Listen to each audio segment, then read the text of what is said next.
So try and picture this, okay? It's the early hours, September 26th, 1983, and the Cold War. I mean, it's at this, truly terrifying peak. The tension is just thick. Suddenly, there's this howl, a siren, and this horrifying alert flashes up on a screen. It looks like a nuclear attack right now against the Soviet Union. Yeah, it sounds like something out of a thriller, but this was absolutely real. And right there, in the middle of it all, was Stanislav Petrov. He was a lieutenant colonel, Soviet Air Defense Forces. He was the guy on duty at the command center for their nuclear early warning system. Right, the OCO system. And it's basically screaming that multiple U.S. missiles are incoming. Now, every rule, every bit of training Petrov had said, report this immediately, up the chain, that report. It could have been the trigger for everything, full-scale nuclear retaliation. But Petrov, he did something else entirely. He went against protocol, said it was a false alarm. And that decision, I mean, think about the pressure, the data staring him in the face. That decision probably saved us all, averted a global nightmare. So in this deep dive, that's our mission. We want to really unpack what Petrov was facing, the sheer stakes involved. We'll dig into why he made that call, what happened right after, and, the longer-term fallout, and maybe think about what it all means, this one event. Absolutely. And to really get a feel for that night, we need to know a bit about the man, Stanislav Petrov. He was born near Vladivostok, September 7, 1939. Came from a military background. Actually, his dad was a fighter pilot in World War II. His mom was a nurse. That's right. He followed that path, went to the Kiev Military Aviation Engineering Academy, graduated in '72. Then he joined the Soviet Air Defense Forces, and pretty early on, in the '70s, got assigned to this brand new early warning system project. His job there was very specific and, incredibly vital. So what was his exact role? What happens if that system lights up? Okay, so his main duty was watching the satellite surveillance feeds. If an attack was detected, his job was to report it, up the command chain. Now, it's really important to get this. He couldn't launch anything himself, no buttons for him to push. Yeah. But his report, that was the first domino. That's the intel the top Soviet leaders would use to decide whether or not to launch a counterstrike. The weight of that, it's hard to really convey. Yeah, it really puts his decision into perspective. And the timing, 1983, things were unbelievably tense anyway. Oh, absolutely. This incident happened just 3 weeks after the Soviets shot down the Korean Airlines flight, KAL-007, killed everyone aboard, 269 people. International outrage. Bruce G. Blair, who was a real expert on Cold War nuclear strategy, he called the U.S.-Soviet relationship the hair trigger alert. He said it was incredibly prone to mistakes and accidents. Hair trigger alert. Wow. That says it all. And wasn't there also this deep-seated fear in Moscow about a surprise attack from the U.S.? Yes, exactly. Oleg Kalugin, former KGB general, he spoke about that. A real paranoia from the Soviet leadership about a preemptive American strike. So that's the backdrop. Mistrust, fear, incredibly high tension, and then those alarms go off. Right. So the stage is set. It's dark. It's tense. Then September 26th, early morning. What happened? Well, first, the OCO system flags one ICBM launch from the U.S. And then almost right away, up to 4 more signals appear. Multiple missiles, apparently heading toward the Soviet Union. Can you imagine being in that room? What did Petrov say it felt like? He described it very vividly. He said, the siren howled, just this piercing sound. And he's staring at this big backlit red screen with the word launch on it, just blinking, launch. Then it gets worse. The computers upgrade the alert from launch to missile strike. And they sign at the highest reliability level. Highest reliability. That's terrifying. It basically tells him, this is real. Trust the machine. No easy way to doubt it. Pretty much. Yeah. Now, Soviet military doctrine, the official protocol for nuclear war, it did require confirmation. Multiple sources needed. But Petrov's specific orders were crystal clear. Report any missile strike warning immediately. No delay. He knew, as he put it, that every second of procrastination took away valuable time for the leadership to react. The clock was ticking loud. The psychological pressure must have been immense. He said something about feeling like he was on a hot frying pan. Yeah, sitting on a hot frying pan. That was his phrase. He felt completely frozen, couldn't even reach for the phone, the direct line to the top brass, just knowing that the next words he spoke could potentially, end the world. It's just an impossible position. So with all that, the siren, the red screen, the highest reliability, what made him hesitate? What made him doubt? Well, it seems it wasn't just one thing, but a few key factors that just didn't add up for him. First, the scale. He thought, okay, if the U.S. is launching a first strike, a real all-out attack, they wouldn't send just 5 missiles. It'd be hundreds, maybe thousands, so only 5. Seemed illogical. Didn't fit the scenario of a genuine nuclear Armageddon starting. Exactly. Then there was the system itself. This Oko satellite system, it was new. And Petrov, based on his experience, he didn't think it was fully reliable yet, still had bugs. He also noted how quickly the confirmation message came through, supposedly passing through 30 layers of verification almost instantly. That speed felt suspicious to him, too fast to be properly checked. Okay, so doubts about the logic of the attack size, doubts about the tech. Yeah. Anything else? Yes, crucially, the ground-based radar systems.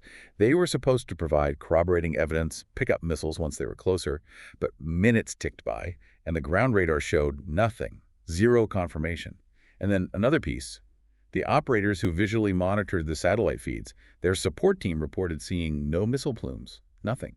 So the computer screaming, missile strike, highest confidence, but human eyes and ground radar, they're saying nope. Wow, so it's machine versus human observation and logic. Right. And Petrov later credited his background. He felt his civilian training helped to make the right decision. He saw himself differently from, as he put it, the professional soldiers. He thought they might have just followed orders, reported the launch because the system said so. He even said he was lucky it was me on shift that night. It really speaks to the importance of, critical thinking, even when everything is screaming at you to just react. So he's got these conflicting signals, his gut feeling. What did he actually do? He made the call. He picked up the phone to the duty officer at Soviet Army headquarters.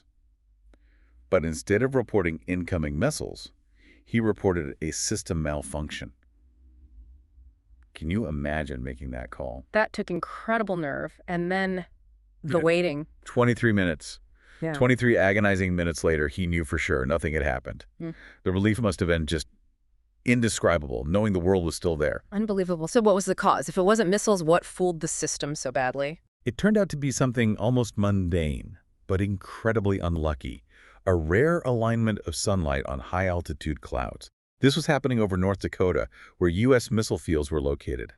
And it lined up perfectly with the Molniya orbits of the Soviet satellites, these very specific elliptical paths. Yeah. Basically, the sun reflected off these clouds in just the right way at the right angle to look exactly like the intense flare of missile engine plumes to the satellite sensors.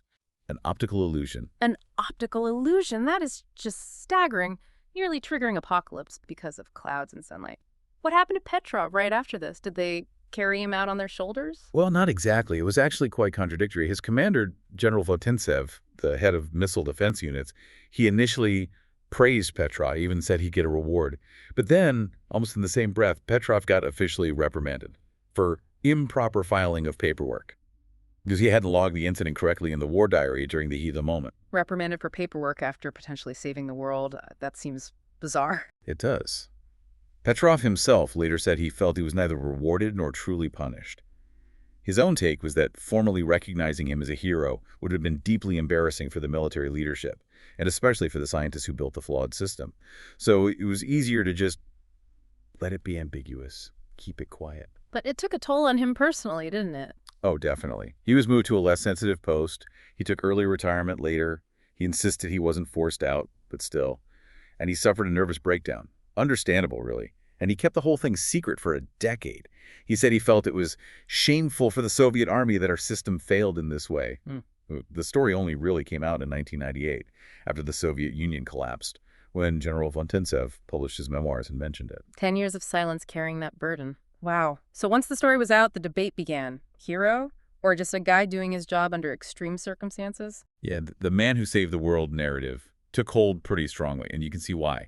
Lots of people, public figures too, like U.S. Congressman Adam Schiff, have pointed to Petrov as someone whose actions directly prevented nuclear war. They see him as the critical factor. But it's not quite that simple, historically speaking. There are other viewpoints. Right, it's more nuanced.